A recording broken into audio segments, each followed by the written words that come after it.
But now we'll move into the next section, that is a panel discussion once again. And this time we bring to you the third panel discussion based on the digital public infrastructure, the next big step that we have in house for you all. Well, for this, we would like to call upon our moderator, Amit Kumar Singh, the Executive Director of Deloitte India, to join us right here. Along with him, we have the panelists joining in, 𝕮𝖆𝖙𝖑 Singh, IAS Chief Executive Officer of Indore Smart City Limited. Alongside with him, we will once again call upon Dr. Shafqat Khan, the Additional Mission Director of Ayushman Bharat Digital Health Mission and Nodal Officer of Artificial Intelligence, Department of Health and Medical Education, UT of Jammu and Kashmir. Arun Kumar Manhas, let's have you joining us on stage, who is the Managing Director of Jammu and Kashmir Agro Industries Development Corporation Limited. Alongside with him, we have Dr. Padmaja Joshi, the Senior Director of CDAC Mumbai. Sujith Nair, CEO and co-founder of the Foundation of Interoperability in Digital Economy, FIDE. Lokesh Lohiya, the business head for West, State and Local Group, Public Sector, AWS India. And last but not least, we have Harish, Rajput, the head government and very large account businesses of Tally Solution Private Limited, joining us on stage. Well, ladies and gentlemen, this is your entire panelist sitting right there with your moderator. Once again, please put your hands together for the panel and moderator Amit Kumar Singh. Sir, let's have you taking it away.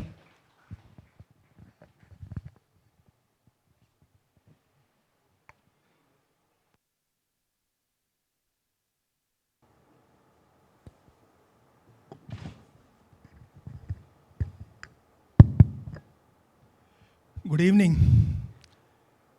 So let's start with the pledge that in this session we'll not talk about AI.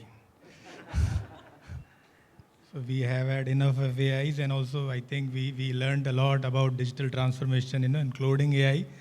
So for a change, I think this topic will vary differently from the previous one, and that's what I expect panelists also to. Let's focus on the DPI and DPG. I mean, especially in the country, which takes pride in the kind of DPI and DPG which we have produced, from Aadhaar to the newest entrant is being ONDC. And also the UPIs of the world and the digit and the sunbirds, so on and so forth. So there are a lot of stories and great success stories to be proud of. And some of these stories also we are trying to take it to the global, not only restrict to India, but there are a lot of efforts, I think, from a government side, from a foundation side as well, that we are trying to take these to, kind of a global also. So let's focus on, so basically, understanding the difference between DPI and DPG also to the extent, and also our own experience, in terms of how you have benefited using DPIs and DPG, and there are any challenges, any learnings which so far. So for a change, we'll start with the industry this time, and I'll start with the Suraj. Yeah. So Suraj was not expecting, obviously he was expecting. Last time I checked, my name was Sujith, so I got confused. So sorry about this. Yeah, Sujith. So I think, Sujith, Sure. You are the best person to set the context about this, this whole DPI journey. And obviously being a founder of backend, the FIDE now, I think, and there are a lot of craze and buzz about the ONDC. Sure. I think, in fact, honestly, when we started Aadhaar, obviously we didn't feel like it is a DPI, right? Those terminology didn't evolve, right? We're just creating a database, a registry, for resident digital identity. But with what we have been able to achieve, look at the KYC cost, right? From $23 to 15 cents. That's what we have achieved with the Aadhaar KYC. There are hundreds of examples in terms of UPI, what we have achieved, number of transactions, quality and quantity both. So over to you, Sujith, in terms of, just set the context and also talk about your own experience of the journey. Thank you so much, Amit. Firstly, good afternoon, everyone. Am I audible enough for people at the back? Okay, great, thanks. Afternoon session, so I just want to make sure that I'm able to throw my voice and the ears are awake enough to catch it. So thank you with that context. This is something which is very personal and close to heart, and pretty much it's my everyday job that I talk about DPI and evangelize and practice it to an extent. But I think AI, we heard a lot. I'm sure we're not going to use that anymore as a term for this session. But DPI is also becoming a word which is increasingly getting popular among a lot of us. But there are many definitions, many ways at which people look at DPI, DPG. I have a very, very simple way of looking at things. The DPI that we are in touch with every day, every moment, is right in your pockets. And the biggest one ever to kind of be there is the internet itself. Internet is probably the biggest and the most popular, the rock star of DPIs, if I can call it. And internet is essentially a network. It's not a platform. So let's use internet to figure out what a DPI essentially means, and how does internet offer a template for things which India is trying to build in the form of various building blocks, whether it's Aadhaar to begin with, whether it's the UPI, and now we have the backend and ONDC. We of course have DigiLockers and a whole lot of other part of the stack. But if you look at internet, essentially, internet is a story where it was meant to get a few universities connected to each other to share information. Yeah. Then it got the whole Department of Defense funding from US government to create an idea. It all started with a very basic idea of packet switching. Packet switching. Sorry, Amit, first of all, do I have a few minutes to expand on this? Okay, great. Thank you so much. Yeah, so I think if you look at internet, it all started with an idea of exchanging information across multiple terminals. If you remember, if you anyone has seen a picture of internet in 1973, it just had 40 terminals. And today it's expanded to 25 billion or 30 billion, pretty much lost count of the number of devices that connect to internet. Now, how does these connections happen? The connections happen fundamentally because there's this very important concept in this model, which is the concept of interoperability. I know it's quite a mouthful often, as most of the times even the presenters find it difficult to get it out. Interoperability is essentially nothing but you and I, as human beings, we speak the same language. Today I'm speaking in English right now. The fact that English is common, the words, the vocabulary, the meaning of the words, we have a common dictionary. Imagine for a moment I had my own dictionary for English. Let's say that in my dictionary the word yellow meant something else, and you have a different meaning for the word yellow.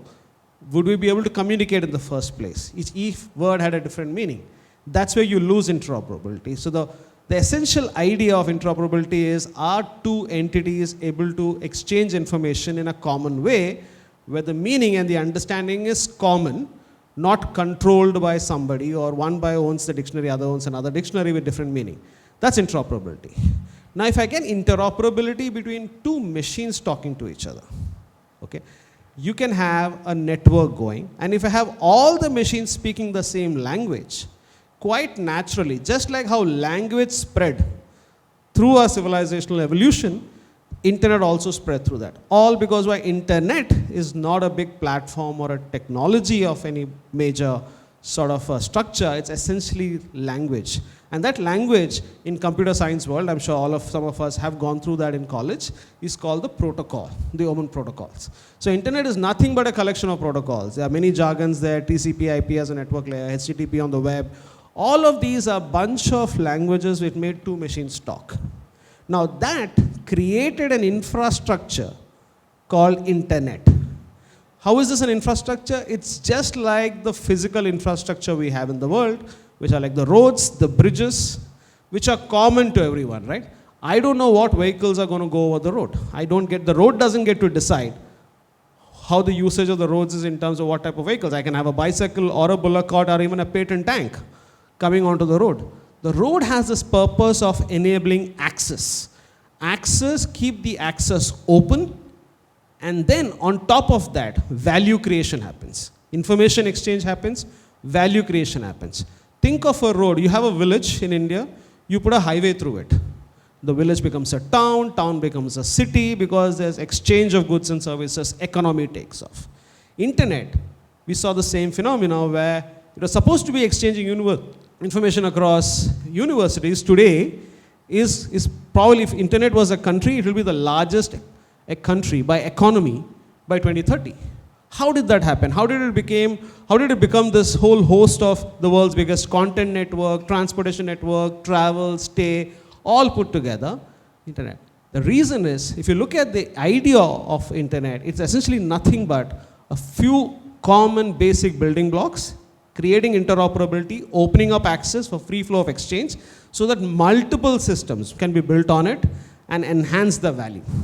So if I were to take that example for DPI, fundamentally if you say a UPI is nothing but a protocol, ONDC backend is nothing but a protocol like HTTP, each solving for one thing. UPI solve for payments as a language, for mobile phone to mobile phone payments, peer-to-peer payments, because India as a country did not have enough of electronic payments penetration, but we were leapfrogging on mobile phones, so UPI took off. Today we're talking about 9.5 billion transactions a month. Why? Just because UPI is a simple open language for any two platforms to talk. I can have banks talk to each other, I can have apps talking to banks, I can open my bank account on any UPI app, the bank account could be from a different bank altogether. All of this happens because there's an interoperability layer built in. So DPI essentially is nothing but a bunch of building blocks based on such open language or open standards or open specifications that have interoperability as a core design feature, built on some open rules, which is transparent, enables open, transparent, participatory governance, and allowing for whole lot of innovation, equitable distribution of information, access, goods and services, take off, and also help market, build competition onto it. So that's the larger idea of DPI. In that DPI, whether it's ONDC or UPI, all follow a similar template. What's fascinating since Aadhaar is that Aadhaar solved for one thing, ID, and we used ID to create an eKYC, which allowed many people to have bank accounts, telephone connections. India is a country where you can open a telephone connection in 3 to 4 minutes. It used that building block to build the next building block. And today we have all this to solve for higher order problems, a new set of DPIs built on top of older building blocks, which is where UPI, ONDC for commerce all have come. So this form of building block approach of solving for one problem per building block, making them fundamentally minimalistic by design with the based on a bunch of standards, and making them all come together to create value, not by just one government alone. It's too much to expect one government to solve for a problem as complex as what we deal with in a country like India, but allow government, regulators, markets to come and drive for market expansion, drive for innovation, and increase the value of that happens. So which is why, UPI is a glowing example where India's electronic transactions is much more than US and China put together today. How did that happen in 6 years? We achieved what BIS was saying will take 43 years, we achieved that in 8 years. Fundamentally because DPI unlocks that value. I think I've said enough, but I hope I've said some context on what DPI is. No, thanks Sujith, and I was expecting that such a passionate and detailed reply. And thanks for that. I think audience also will be benefited in terms of understanding the concepts also, because the way practitioner can explain, right? So now coming back to the users from a point of view, we'll talk about some administrators in terms of how they have used some of these DPI and DPGs, right? What has they been learning? Think about a situation where you had to operate your system without those DPI or DPGs, right? Which were done by the foundations of the government of India. So I'll move to Shafqat in terms of share your experience about some of the concepts which Sujith just explained. I primarily will speak about the Ayushman Bharat digital mission, which I am looking after, and also the efforts which we have made in the government about ease of doing business. Primarily when we talk about digital public infrastructure, we are talking about loads and loads of information generated in silos by various agencies, government departments, somewhere private players, which need to be useful as a whole, as a larger platform. As it was earlier mentioned, that interoperability of systems, when people, systems talk to each other, government departments talk to each other, the information becomes useful when it's used in a horizontal platform. Ayushman Bharat digital mission was launched in the year 2021, and the milestones, basic milestones of creating a digital ecosystem was that the patient is going to be mapped in the system, the health institution is going to be mapped, the health professional who is going to deliver that health care is going to be mapped, verified and mapped. So it will create a whole lot of information repository of the health records of the patient, which will be accessible to the patient, which will be accessible to the healthcare provider and the facility on consent manager basis. The entire synergy between the ecosystem will base on the sandbox integration. The entire softwares, you understand that there are many softwares being developed, and you are also knowledgeable to the fact that these softwares are either in the government sector prepared or in the private sector. These all need to speak to each other. They need to be compliant to each other. So the repository of the digital public infrastructure is a large, huge, system working in small silos which need to be connected. For example, our health insurance PMJY is a game changer for the health of the country. I think it is one of the most robust health insurance schemes launched across the world. And trust me, when I talk about it, I have seen it, we have operationalized it, we see it every day. PMJY has revolutionized the life and health of a common citizen of India. And it is so amazing to see that there are, smiles on the faces of people when they just walk in the hospital and don't have to pay anything. They just come out healthy. So that is a kind of change which we expect the health sector to bring. And health sector, as it was all the time, that people don't prepare themselves for, health exigencies. It comes suddenly for each of us. We were not so conscious about the financial, problems created in our household, because of the huge burden of expenditure which used to be out of pocket. But today, with the schemes like Janani Shishu Suraksha Karikram, JSY, and other schemes, the patient has been able to get a lot of government benefits free of cost sitting in the hospital. For example, the pregnant mothers, delivery, the prenatal, postnatal checkups happening to the patients. They have changed a whole lot of things. While as I say this, we are privy to the problem that, this information which is stacked, in different areas of our system, our governments, wherever we are generating it as it was put, there's lot of information which can be useful, interoperable information. For example, we can map the information as one of our officers from Chandigarh was speaking about the employees. Employee ID is created, he's put on HR, PACES system, then he's mapped. Wherever he's going, it is all mapped wherever he's, paying for rent, paying the income tax, how much he's paying. Then there's this HR repository of all his postings, in the system. Then the government decides whether he has completed a tenure at a particular place. They shift according to that. And it is becoming a whole lot easier for citizens, government officials, creating ease of doing business. We are operating government G2G services right now. Government of J&K has a very robust industrial policy now in place. We want to, ask people to come and invest in J&K.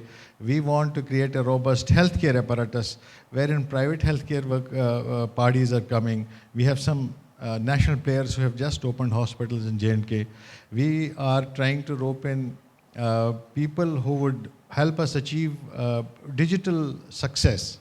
And as I say this, I am very thankful and really appreciate the concern of the private, entrepreneurs. We need to be together, I mean, in an environment where private entrepreneurs, we have a robust government system that is called the NIC, the CDAC and others.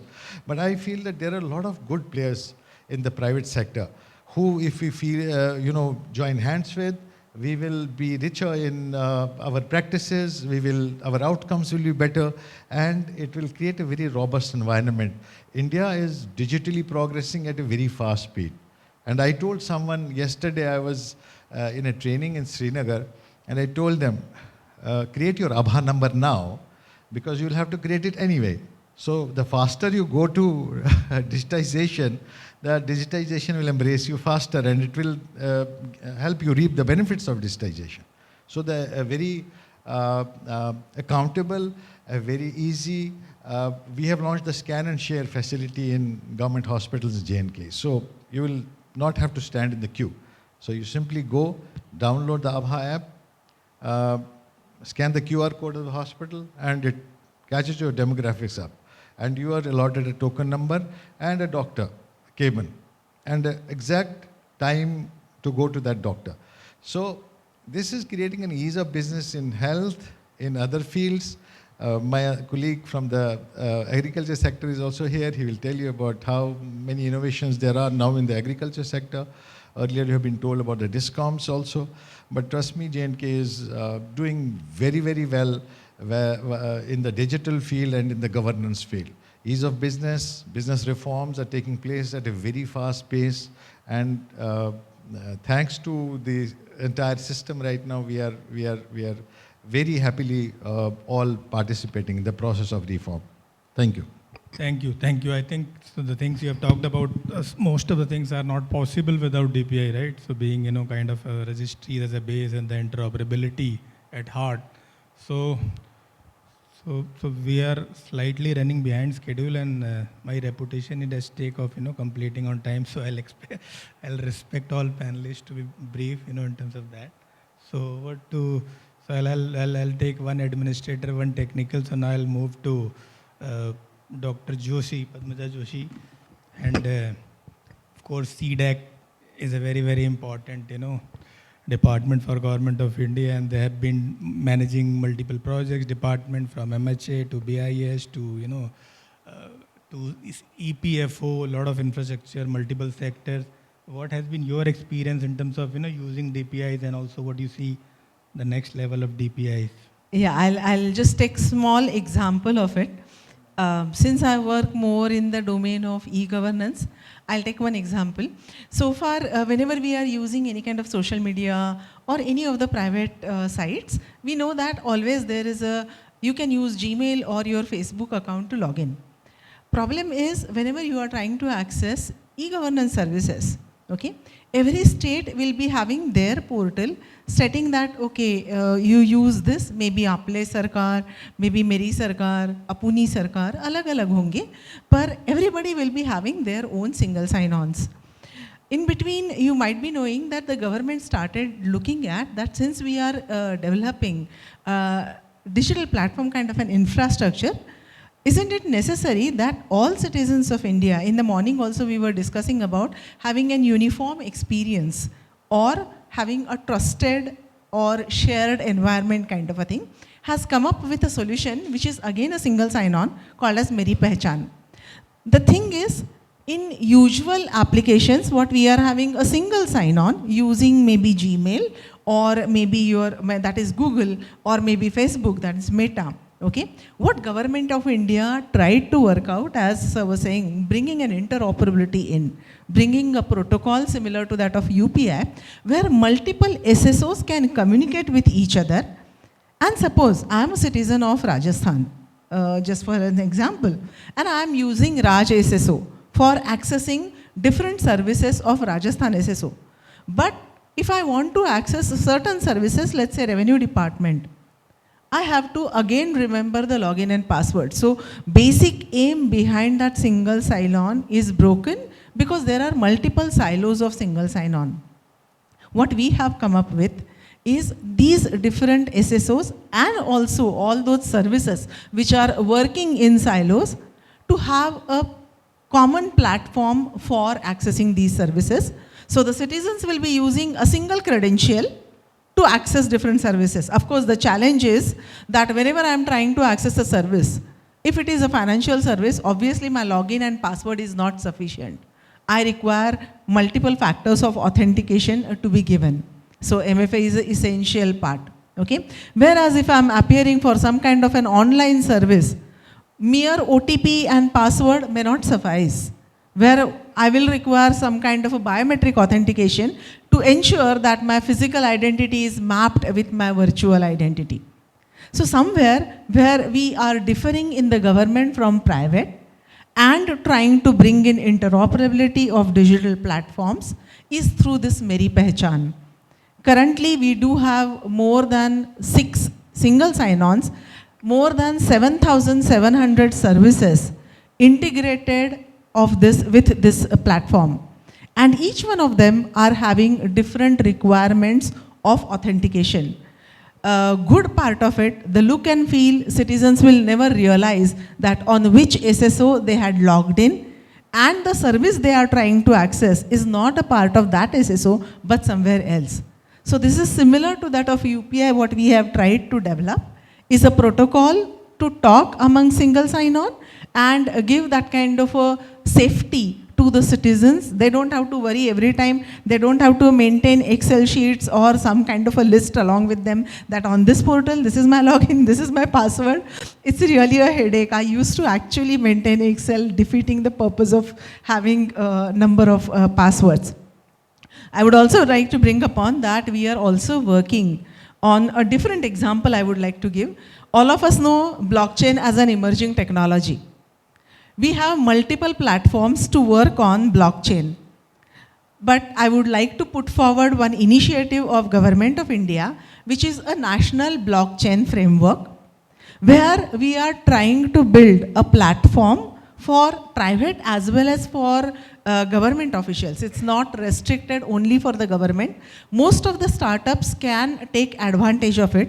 It's a low-code kind of a platform where anybody can go, develop their blockchain-based application, download it and host it wherever you want.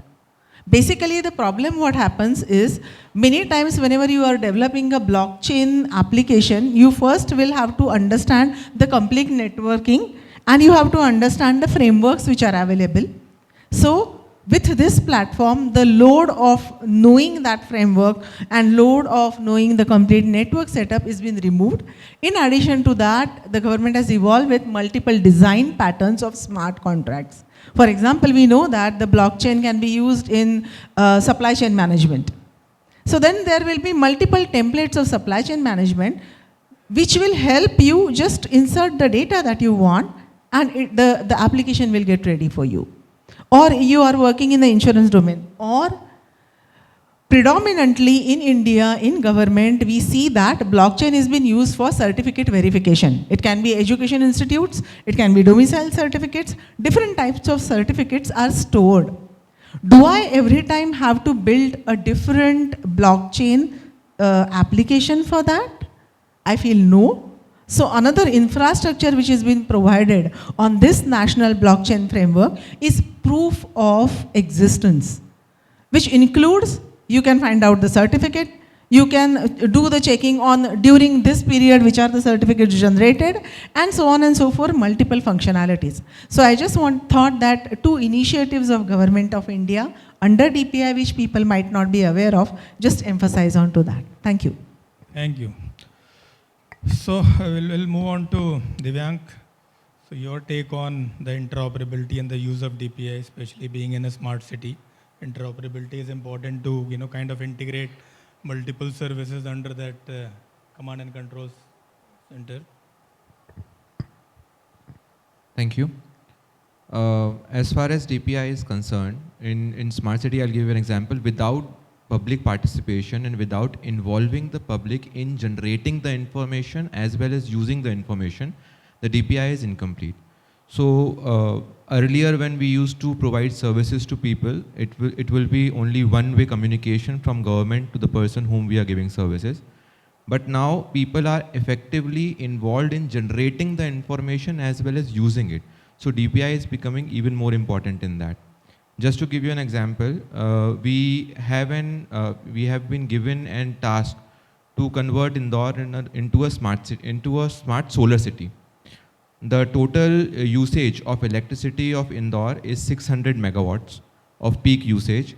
And if we want to convert it into solar, we will be needing 5 times of installed capacity. That will be of 3000 megawatts. That is not possible without public participation. And we have to leverage the DPI while we are going ahead with it. So what we did was, we made a kind of application, Har Ghar solar application, in which any Indorian can go and find out what is the total amount of kilowatt that needs to be installed at his house, and later on can directly pay through that application. There will be a list of vendors, as we can have in case of Amazon, in case of Flipkart. There will be a list of vendors which will be providing the solar panels, and a person who wants to have that solar panel can directly go into the app, calculate the amount of solar panel needed, and directly can buy it from that particular vendor. So that is how we have democratized the information that is being given by the government to the person whom we are talking about. Second example is of green bonds that we did. So we were the first municipal body to have public issuance of green bonds. And the total of 244 CR was the amount that needs to be generated. And through the integration of 311 mobile app, we asked people to directly go ahead and buy the bonds through the application. So people directly went there and bought bonds, and it was oversubscribed 3 times, more than 3 times, to 771 CR. So that is how people is directly participating into governmental initiatives through DPIs that are coming in. At the same time, we have different applications, for example, tree census. So in case of tree census, we have this paid Garna which is going on, in which person can directly go ahead and through an application directly map or pinpoint a particular tree which is there, and they can actually directly upload the information about that tree into the database that we have. Talking about interoperability, this data will then go to different garden sections of our Nagar Nigam, and then they can directly map it on the GIS mapping that we already have. And later on, if we need to have a particular intervention in case of gardens, we have an idea of how many trees that we have and how to go about it. Similarly, we have that Kayakalp app which is going on. This app is basically about quality management. And what it does is, when we are making different roads which are there in the cities, it is the payment of the vendor which was there is directly linked to the quality that is being made. So a person can directly go, a common Indorian can directly go and then find out the faults in the road and can map it directly, and through it is the payment to the vendor is linked. So there are multiple ways in which the DPI has been integrated and use and democratize the process of citizen-centric delivery systems. Thanks, Devang. So, Arunji, over to you in terms of, Shafqat already hinted that a lot of things are happening in Jammu Kashmir, especially in the agri as well. So share your views in terms of, what new is happening in and around interoperable services and also usage of DPI and DPG.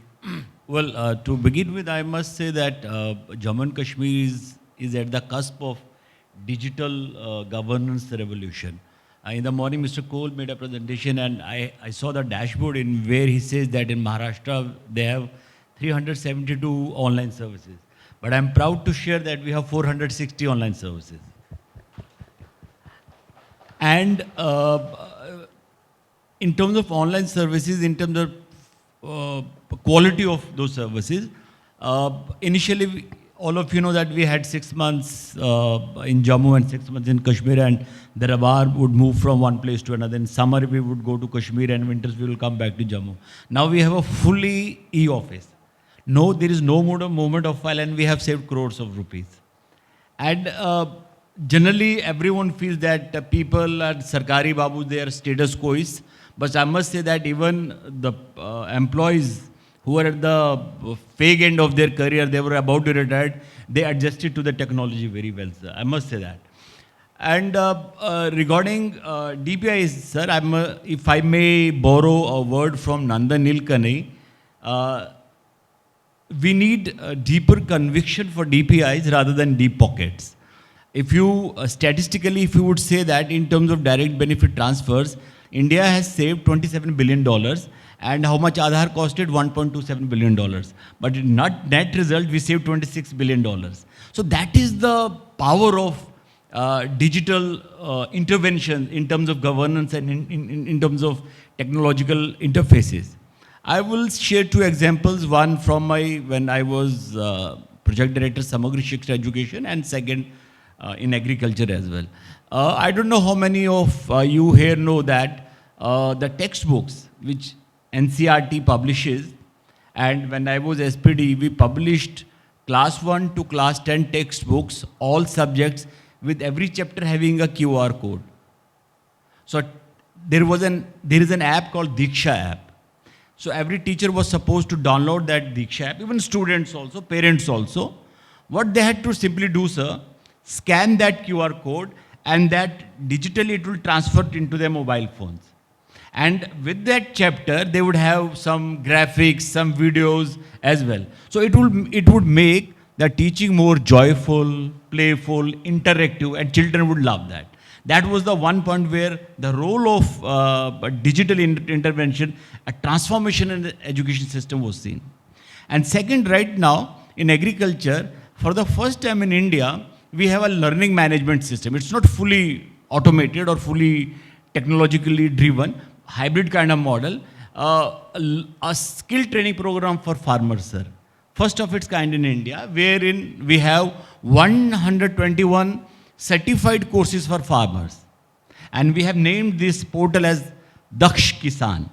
And if I'll just check the number, this is the Sir Daksh Kisan. Right now, this is the second month of its running, and we have registered 27,863 farmers. 7,618 farmers have enrolled themselves for these courses. 9,817 courses are already enrolled. Some of the farmers, they might be interested in second, third, or fourth courses as well. These certificate courses were specially designed by the agriculture universities of J&K, and the term of a farmer, we want to take them to another level. We would call them agri-farmers or agripreneurs. Generally, sir, with every central sponsored schemes or state sponsored schemes, supposingly there is one farmer who takes a loan for, say, dairy farm in integrated dairy development scheme. Now he takes the loan, but the nitty-gritty is how milk is to be processed, what are the market value chains, backward linkages, forward linkages. These all the certificate courses where we have been focusing, and it will show a tremendous jump in the capacities of the farmers. These two programs, as I say, these are going to transform the agriculture sector in J&K, wherein, yes, just a caveat for this DPIs, three areas, if you look at developing any kind of a DPI, three areas we must look into. One is the architectural design of that DPI. That has to be safeguarded. Second, the technology in that design, what we have designed, what DPI we have designed, there has to be a technological safeguard to that. And third, which we generally, since morning I haven't heard, is the legal safeguard. The legal safeguards in DPIs are very quite fluid, sir. And these are the three areas, if we focus, I think the next decade, next millennium is going to be of DPIs. Thank you very much. Perfect. I think some of the things which you mentioned already being focused upon, in terms of the architecture to the legal, but let's move on to Lokesh. So I think share your views about, that how, for example, how a player like AWS can also coexist with the DPG, right? For example, Digit. Obviously, whenever we say, I'm just giving for the example of it, right? Digit has to compete with the likes of SAP and Oracle, right? And they come up with their own hosting models, so on and so forth. So, but obviously, somewhere I think this whole DPI and DPG are at this point of time not very well synchronized with cloud service providers. Those not otherwise also. I mean, anybody can buy a digit and host it on a, not even don't have to buy, just customize and host it on the cloud of your choice. But your views, your experience, what you are saying, buzz around this DPI, DPG. Yeah, thank you.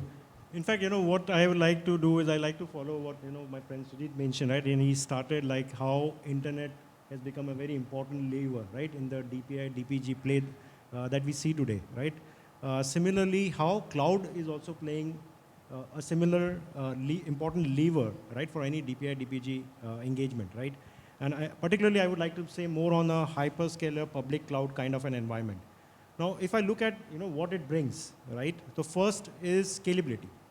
Now, we heard about the example of Covin in the morning by Mr. Kaul, my colleague, right? Now, when Covin was getting designed, right, they wanted to design it for a capacity of 10 million vaccinations per day.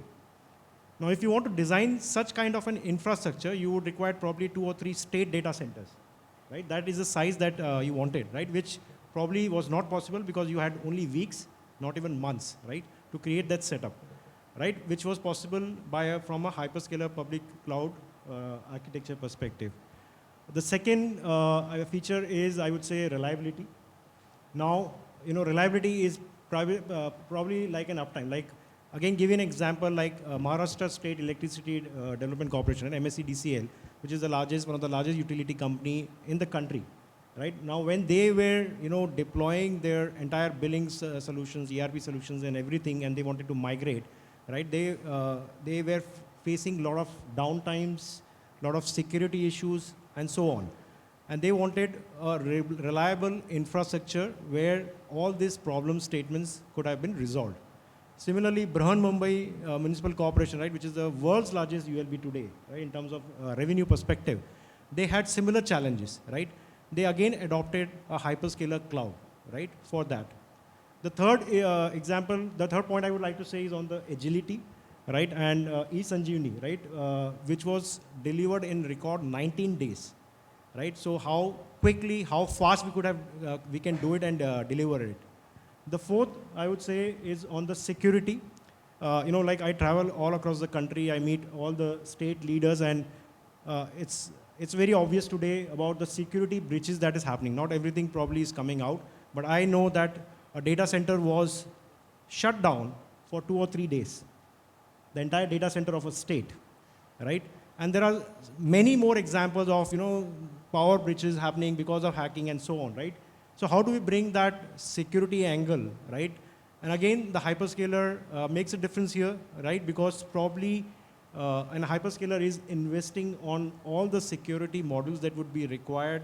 They are taking the best global practices, best national practices and deploying in their infrastructure, right? The last I would say is the interoperability, which we also heard, right? A classic example is 𝕮𝖫𝖊𝖑, for example. And I can give you an example which is personally I experienced. So my daughter, who recently passed out, from a 10th exam, right? She didn't have to do anything, right? She just went to the 𝕮𝖫𝖊𝑑, created her account, and the admission process was seamless.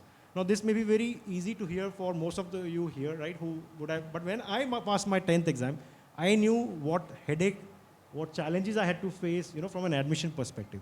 So I strongly believe that, this is a key lever, right? That will promote the DPI-DPG engagement of a government. Thanks, Lokesh. I think you made certain important points in terms of, the solution alone will not be enough, right, in terms of the scalability as a base platform, and also, the kind of scalability generally which we have not been able to get in a traditional HDC models. So, Lokesh. Harish. I'm sorry, guys. So, in terms of, FIDE, what they do, I mean, they really work on agile model. So they change the agenda till the last moment, and there will always be a new entrant. So, okay. So I think share your views, Tele we all know, right? So they don't need any introduction for a number of, years they've been around. But share your views in terms of the related topic to DPIs and also the government sector. Thank you very much. So basically the experience which we all have got from the various DPIs in the last couple of years, I think that is phenomenal. And the same is getting richer day by day, the moment the new update comes or the way the connectivity is increasing in the country. So that's a good experience we can say. And as far as tally is concerned, yes, we caters around 2.3 million customers in the country currently. And we are more connected with the governments, and not if directly, even in the indirectly part also, like we use some kind of layers of the technology at various places. For an example, like if I talk about the GEM, so we are working very closely with the GEM, and GEM has proved to be one of the best platform, I'll say, especially for the suppliers as well as the purchasers, because it has reduced the cycle, you can say, both the purchase as well as the sales cycles for both the people over there. And when it comes to the GST part, because we work very closely with the GST, and when I said that we have 2.3 million customers across the country, so it becomes our duty to ensure that the everyday transactions which are happening in the country, that seamlessly it should happen.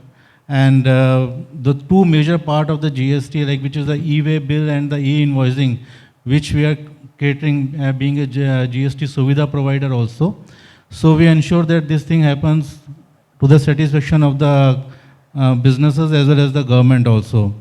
And if I say the data or the study which we have made, the 60% of the total e-way bills which are getting generated in the country are from the tallies technology, which is a big number.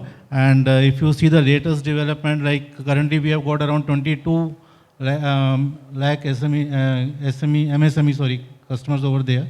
And the way the new law is coming from the 1st of August, which is like once you have a 5 crores of turnover, you have to have the e-invoice generated from the portal. So currently, if I say that 9 or 10% of the total businesses are generating the e-invoicing, once this number comes, it will go up to almost around 35 to 40%, which again would be very challenging for all of us. But yes, we are ready to manage that. And yes, another part is that, we are also coming up as an account aggregator. We are going to launch this model very shortly in the next, you can say, 1 or 2 months. We have developed a platform. We are bringing the lenders as well as the MSMEs on one platform, so that they can take the facilities or the services of each other, which will help in increasing the businesses of the MSME also. So these are the ways we are working with the various departments. And yes, we are also closely working with mission mood projects and all the respective bureaucrats, those who are sitting over here. They must be knowing, and we have that privilege, to maintain the funds of all these mission mode projects on Tally. And the government has also linked the PFMS and the FMS system of Tally with their portal. So this is how we are working currently, right?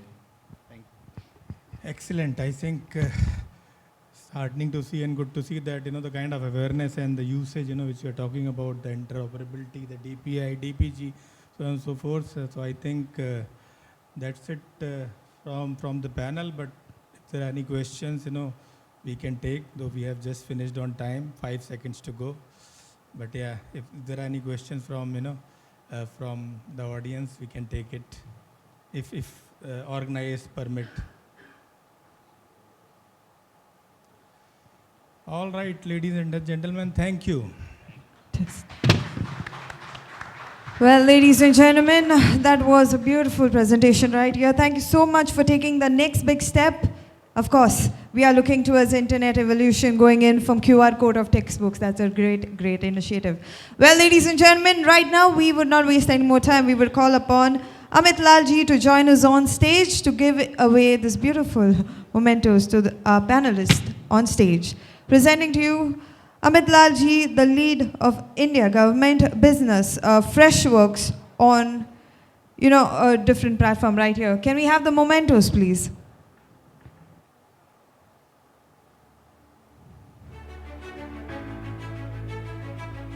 Well, ladies and gentlemen, I know you all have been giving us so much of your time. Don't worry, we are on time, as you know, Amit has made sure that we are going to be having a breather moment right here.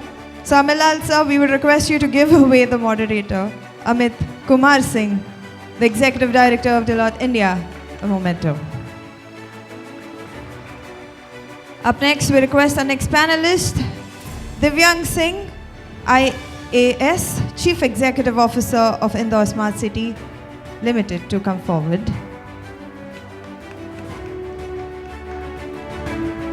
Dr. Shafqat Khan, the Additional Mission Director of Ayushman Bharat Digital Health Mission and Nodal Officer of Artificial Intelligence, Department of Health and Medicine Education, UT of Jammu and Kashmir. Next we have Arun Kumar Manhas ji, the Managing Director of Jammu and Kashmir Agro Industries Development Corporation Limited. Next, the lady on the panelist, we have Dr. Padmaja Joshi, the Senior Director of 𝕮𝖃 Mumbai. Next, we will call upon Sujith Nair sir, the CEO and co-founder, Foundation of Interoperability in Digital Economy, FIDE. Lokesh Lohiya ji, the Business Head, West, State and Local Group of Public Sector, AWS India. And last but not least, we have Harish Rajput ji, the Head, Government and Very Large Account Business, Tally Solution Private Limited. Well, Amit Lalji, we request you to join in for a photograph. Can we have you all coming a little bit closer with a broad smile? Ladies and gentlemen, this was a panelist with